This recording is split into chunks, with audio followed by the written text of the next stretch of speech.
നിലാവില്ലാത്ത ഒരു രാത്രിയിലാണ് 2.5 വയസ്സുള്ള എൻ്റെ പെങ്ങൾ മരിക്കുന്നത്. ഒരു മിഥുന മാസക്കാലമാണ്. ഓലമേഞ്ഞ കുടിലിൽ മിഥുനമഴയുടെ, അത് ഞാൻ പിന്നീട് എഴുതിയിട്ടുണ്ട്, മനസ്സിൽ മിഥുനമഴ പൊഴിയും അഴകിലൊരു മയിലിനലസലാസ്യം. പക്ഷെ അതന്ന് എനിക്ക് അലസലാസ്യമല്ലായിരുന്നു, ഒരു മരണലാസ്യമായിരുന്നു. മരണവും നമുക്ക് അനുഭവമാണല്ലോ. പ്രണയം പോലെ, ജീവിതം പോലെ, കണ്ണീര് പോലെ, കടൽ പോലെ. ഒരു എഴുത്തുകാരന് ഓരോന്നും അനുഭവങ്ങളാണ്. വളരെ പെട്ടെന്നായിരുന്നു ശലഭം പോലുള്ളൊരു പെൺകുട്ടിയായിരുന്നത്. എൻ്റെ കുട്ടിക്കാലം വളരെ മോഹിച്ച് ലാളിച്ച് ഞാൻ ഈ കുട്ടിയെ എടുത്തുകൊണ്ട് നടക്കും. പാട്ട് പാടിക്കൊടുക്കും. അന്ന് ഞാൻ എൻ്റെ പെങ്ങൾക്ക് പാടിക്കൊടുത്തൊരു പാട്ടുണ്ട്. വല്ലാത്ത ഒരു പാട്ടാണ് വയലാറിൻ്റെ.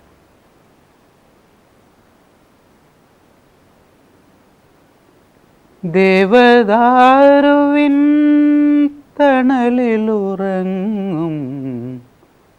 താപസ കന്യക നീ, സൂര്യകാന്തി സൂര്യകാന്തി സ്വപ്നം കാണുവതാരേ. വയലാർ എന്ന ഗന്ധർവൻ്റെ വരികൾക്ക് ബാബുരാജിൻ്റെ നക്ഷത്ര വിരലുകൾ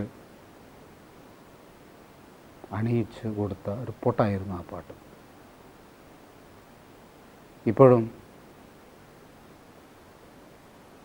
ജാനകി അമ്മയെ കാണുമ്പോൾ, അല്ലെങ്കിലും മറ്റാരെങ്കിലും ആ പാട്ട് വൃത്തിയായി പാടുന്നത് കേൾക്കുമ്പോൾ വൃത്തിയായി എന്ന് പറയണം. കാരണം അതെൻ്റെ മനസ്സിലെ ശാഠ്യത്തിൻ്റെ ഒരു പാട്ടും കൂടിയാണ്. എൻ്റെ വേദനയുടെ പാട്ടാണത്. വളരെ പേഴ്സണലായിട്ട് പറയുന്നു. ഞാൻ പലപ്പോഴും വളരെ പുറകോട്ട് മനസ്സിനെ അറിയാതെ പറഞ്ഞു പോകാറുണ്ട് എൻ്റെ മനസ്സ്.